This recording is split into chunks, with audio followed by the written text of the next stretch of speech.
মঙ্গলবার প্রদেশ কংগ্রেসের উদ্যোগে রাজধানীর সংবিধান বাঁচাও অভিযান সংগঠিত করা হয়। এ উপলক্ষে এদিন আগরতলা প্রেস ক্লাবের সামনে থেকে এক র্যালি আয়োজন করা হয়। এই র্যালির নেতৃত্বে ছিলেন প্রদেশ কংগ্রেস সভাপতি আশিস কুমার সাহা, বিধায়ক সুদীপ রায় বর্মন সহ অন্যান্য প্রদেশ কংগ্রেস নেতৃত্ব।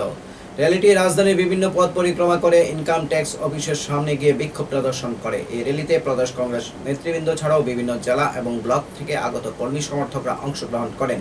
প্রদেশ কংগ্রেস সভাপতি জানান, মে মাস জুড়ে রাজ্যের প্রতিটি জেলায় এবং প্রতিটি ব্লকে এই ধরনের সংবিধান বাঁচাও অভিযান সংগঠিত করা হবে।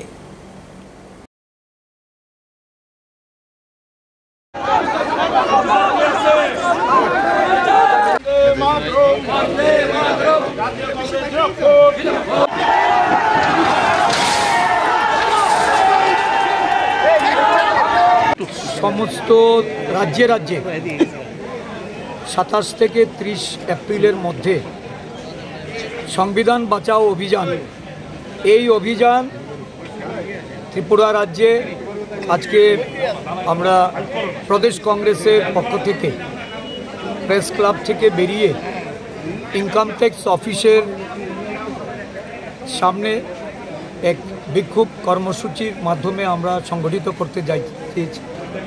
রাজ্যের বিভিন্ন জেলা থেকে ব্লক থেকে আমাদের প্রতিনিধিরা এসছে। মূলত দেশের সংবিধান আজকে বিপন্ন।